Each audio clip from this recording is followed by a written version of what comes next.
What's up, people? In this video, we're going to do The Myth of Bad Food by Matt Davella.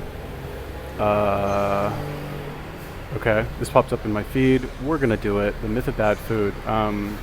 Catchy title, but like, okay, I don't know. See where he's going with this, I guess. In absolutes, there's good food and bad food. Spinach is good for you, milk is bad for you. Quinoa is good for you, gluten is going to kill you in your sleep. Could it possibly be this simple, or are we missing something when we talk about food? As unhealthy as the American diet has become, presently 62% of adults are overweight or obese. Our relationship with dieting is just as unhealthy. Take, for instance, one survey by the University of North Carolina at Chapel Hill that found that 75% of American women say that they endorse some unhealthy thoughts, feelings, or behaviors related to food or their bodies. Food can be a source of pleasure, joy, and it can help bring people together. Or it can be a place of shame, guilt, and remorse. Jordan Syatt is a world record powerlifter and strength coach. Today, he trains entrepreneurs like Gary Vee and helps people create a better relationship with food. I sat down with him to talk about how we can make progress to not only live healthier lives, but to also enjoy food without guilt.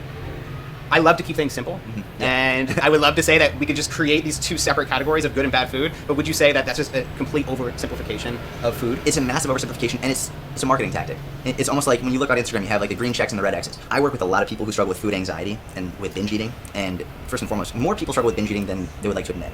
And one of the first things I like to say is if you struggle with binge eating, you struggle with food anxiety, if going out to dinner with friends or family on Friday night is almost anxiety producing because you don't want to ruin all your progress, the first thing I say is you're not alone, because a lot of people struggle with it, but very few people actually discuss it. From that point, when we place a morality... I haven't done a video on like food or fitness in a while, and this popped up. I was like, oh yeah, I'll do this one. I've done one like this in a while, and I'm like immediately already regretting my decision. It's like as soon as you take a behavior and you label it as a disorder or something, you automatically give it much more power, right? I struggle with binge eating, okay, or maybe you eat unhealthy food too frequently, right? One is like, I struggle with this concept, nebulous concept that can be defined a million different ways. I guess unhealthy food can also be defined in many different ways. Let's get more specific. I eat donuts too frequently, or I go to Baskin Robbins every day and get 3 scoops of ice cream 7 days a week, which is what's making me fat. Those are more absolute, or those are more accurate statements, right? And whatever, fine. Not everybody's going to speak literally all the time. I get it. And it's a catchy title, and like, okay, fine. Everybody wants to hear, like, yes, you can have your donuts. Like, what's the point of this video? Like, I already know. I don't need to watch it. It's like, you can have anything in moderation. Just make sure it's a balanced lifestyle. Extreme dieting is bad. Statistics on obesity, statistics about women, like, dieting in an unhealthy way because they do absolutely no research and try to avoid the gym like the plague. It's like, I understand now why, like, I don't want to do these videos anymore. on food, whether food is good or bad, right or wrong, you're setting yourself up for more food anxiety. When you say ice cream is inherently bad, when you say pizza is inherently bad, when you go out to eat with your friends and family and there's ice cream or pizza, you're gonna more likely to get anxiety about it because you think you're doing something bad. But when you understand that our health isn't made up by one meal or one bite, no one got fat from having one donut, just like no one got skinny from having one salad. No one lost all their progress by missing one workout, no one got jacked and shredded by having one amazing workout. Our health is dictated by everything we do over time. And the more we can realize that one meal isn't good or bad, one meal isn't right or wrong, the less anxiety we're gonna have with food, which is really what my main goal is, to have a healthier relationship with food. So great, we can eat whatever we want, whenever we want, and there will be no negative outcomes for our health because there are no good or bad foods. Except, not exactly. Changing how we look and talk about food doesn't mean that we're magically changing the nutritional components. So what does it mean? And this is one of the main arguments that people will use when they go against what I'm saying. Like, oh, really? So you're just saying like you should have Pop-Tarts and pizza and candy for every meal? I'm like, no, just because there's no such thing as a good or bad food does not mean I'm saying go eat whatever you want. Like, that's not what I'm saying. What I'm saying is don't place a morality on it. Don't shame yourself if you decide to, at your son's birthday party, have a slice of pizza. It's okay. But that doesn't mean I'm saying eat pizza for every meal. Like, generally speaking. All right, semantics, possibly. Okay, fine, but like if you, I guess good and bad are absolute statements. You could say better or worse, appropriate or inappropriate foods. Some foods are more appropriate to be eaten frequently as opposed to other foods which should be reserved for special occasions. Nobody wants to say that. It's not as sexy of a title as The Myth of Bad Food, fine. But like, whatever, like, seriously, like, next video I make, I'm going on 4chan. I'm showing you the fit board on 4chan. Like how simple it is over there. Like, literally, people of America, like, go to the gym, work out at the gym, lift weights. I haven't said this in so long. It's so strange. Go to the gym, lift weights, eat nutrient-dense food, eat protein, like, eat some kind of protein, and I already forgot and eat one meal a day, right? To limit your potential capacity for eating unhealthy food, right? Limit the amount of opportunities that you will have to binge after a meal. and limit the actual time that you have to binge. Wow, I actually haven't said that in like a week. Strange. Yeah, but like, why are these people so scared of the gym? Like, it will become clear what foods to eat after you go to the gym.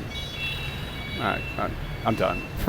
To be a healthy individual and maintain a healthier body weight and have a healthier mindset, like, yeah, minimally processed, lots of fruits, lots of vegetables, lean proteins, that should make up the majority of your diet. It's like the 80-20 rule, which is like, most of the time, don't eat like an asshole.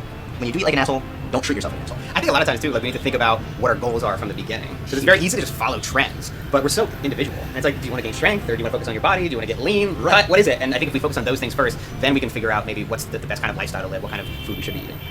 The health and fitness community can be a confusing place to navigate. It's overloaded with opinions, pseudoscience, and proclaimed experts. While there's a wealth of helpful knowledge, it can be difficult to discern what's best for you. And the truth is, it really depends where you're at on your own fitness journey. One of my favorite examples is this.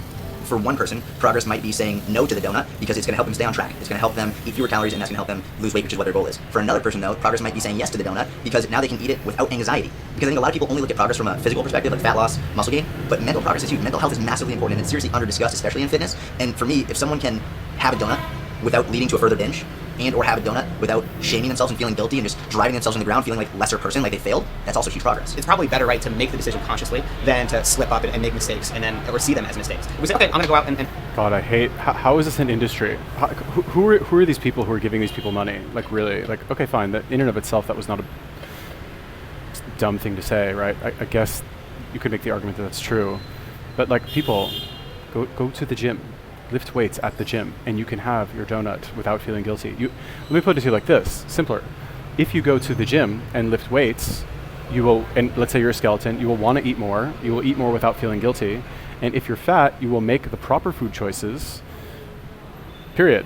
And if you want to indulge occasionally, you will feel the effects of indulging, negative effects. You'll feel like shit, and it will prevent you from doing it because it will amplify the effect of that food has on you when you train. Just go to the gym. Seriously, really, just go to the gym. Like, I hate the fitness industry so much because it caters to the like absolute laziest, stupidest people in the world, really. Like, sorry, but how dumb and lazy are you that like you need to hear this explained 1,000 different ways until you go to like your local gym and pay for a membership and do what all of these actually fit, healthy people are doing, which is lifting weights, really. Like, play a sport, fine. None of you are gonna fucking play sports anyway if you're like fat and out of shape. Like, oh, you're gonna go pick up a sport? Okay, sure. But just go to the gym, do some bodybuilding, lift the weights, put them down. That's it, done. This does not need to be an industry.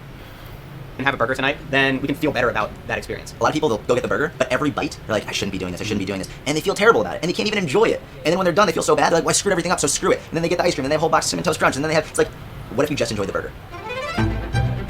What if you just enjoyed the burger?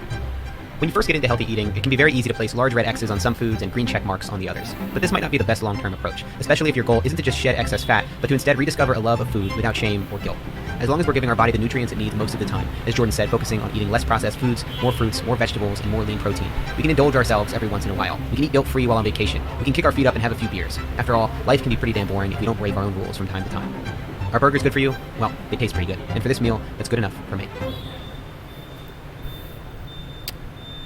Hey guys, if you like this video, you might want to check out Jordan's YouTube channel. He's got a great channel where he talks about fitness, nutrition, and everything in between. Do you know how you were able to enjoy a burger without feeling guilty? Everybody? Like, unfit idiots of the world, like, who, if you somehow don't understand how to do that, you are an unfit moron, like, absolutely, like, retarded person, sorry. You go to the gym and you exercise so that the effect, the net effect of that hamburger that you ate is significantly less than if you had not gone to the gym and broken down your muscles to build them back up. Like, is that, like, how do you not understand this, really? Like, how many times from how many different people in how many different ways do you need to hear this for you to understand that that's all, that's it? You don't need to watch these stupid videos about, oh, well, you can have a donut and feel guilty versus not. No, just go to the gym. Go to the gym. Everything will work itself out. I promise you. Just go. Like, you see a machine, okay, sit down at the machine. You think to yourself, what does this machine do? Well, if I push like this, it moves. And there's a stack of weights here. Maybe if I set the weight a little bit differently, maybe it'll be easier. Okay, let's try this. Okay, that's kind of easy. Maybe I'll add a little bit more. Oh yeah, I kind of feel that. Okay, this is good. All right. Oh, okay, wow. Yeah, I've done like 10, 15. I can feel that. I feel something. Interesting. What about this machine? What about this machine? Well, let's see. Do this machine. This is the only way that these fucking handles move. I guess I'll do this. Maybe I'll repeat the same, discovery process, like a stack of weights, put the pin in. This seems to be a good weight. Oh, okay, wow. I'll look at all these machines here. I guess I can go try them all. Like, it doesn't require intelligence or really any hard work. Like, you just have to go and do it. It's not hard. I don't know. Check it out in the description below. And of course, if you want to sign up to be a Patreon member, I've got a Patreon community where I create exclusive videos and podcast AMAs every month. I wanted to share a couple videos that I recently released that you might like. I sat down with Jordan to get his advice for those looking to build a fitness routine for the first time. The gym is full of insecure people. And it's really important to remember that. And it doesn't matter how someone looks, they are not looking at you, they're looking at themselves. I also recently uploaded behind the scenes content from my last couple videos, including how I shot the opening scene for the I Quit Caffeine video. So if you go to patreon.com/MattDiavella, again, there's a link down in the description. You can get access at the exclusive videos tier to all that content, plus a bunch of other stuff. Let me see how much I got here. I got 17 videos on filmmaking and creativity, 12 videos on lifestyle design, and 17 podcast episodes. That's a lot of stuff. This has been, we've been adding it every single month, making new stuff, trying to add value, and give back to those who help to support this channel and help me continue to invest back into my videos. So if you have the money, that would be amazing. I would love your support. If you don't, then don't worry about it. No stress. I'd rather you focus on your finances, and if you've got a tight budget this month or this year, no worries at all. Thank you guys so much for watching. Thanks for subscribing. I don't know why, but I don't like this guy, and I hate saying stuff like that because I know it's nothing about him. It's me, right? They say that when you don't like, we dislike in others what we dislike in ourselves, right? So like, I know it's not him. I know it's me, right? It's nothing about him. I'm not going to say anything bad about him because like that's not fair when the unpleasant emotions that I'm actually feeling are not a result of him, but of my beliefs, I guess, being challenged probably by what he's saying. Not even really to do with the food, really. It's really just like, honestly, I'm probably just jealous of his success and like his popular Patreon and like his like 2 million YouTube subscribers. I did think this video was stupid, and I still think that like, if you're fat and lazy, like just go to the fucking gym and solve your problems. That I still feel is true, but like, how much is this guy making? That said, why should I open my eyes on other people? It's stupid, right? It'll only bring me down.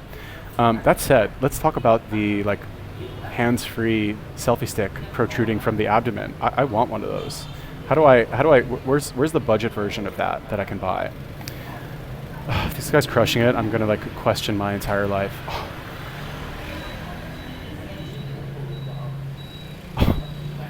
So this guy's clearing at least $8,000. Fuck. Further depressing, even more depressing. Jesus Christ, dude. And he's only got 2 tiers. Interesting. Or 3 tiers. $4, $8, $12. My Patreon is shit. Too many tiers.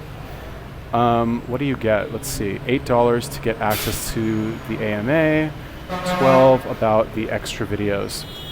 I don't know. I feel like I'm at the point currently in my development where I need to just put out as many videos as possible. Like, not too premature for me to be hiding any content behind a paywall. Like, I'll pay people to watch my shit at this point. Anyway, the myth of bad food. People like really like. You watch this video, his video, because you want to hear that it's okay to eat a fucking donut. Really, that's what you want. Like, go to the gym, okay, or don't. I don't care what you do. Like, live your life, die whenever you die. Like, live however you want to live. But like, just understand. If you choose to believe me, like random YouTuber with stubble and like fake Pink Supreme t-shirt with a paltry 1,947 subscribers. If you exercise at the gym and you train at the gym, your life will be better regarding food. Vastly better. Improved by a wide margin. You'll be able to eat whatever you want. You'll have a taste for meat. You'll be satisfied faster. You will binge less. And you'll look better and you'll feel better and it'll solve literally all your problems. So like, take my word for it if you want. Don't take my word for it if you don't want. I don't really give a shit. Like, go donate to my Patreon. Yeah. Anyway, if you guys have any other suggestions for videos, let me know. Peace.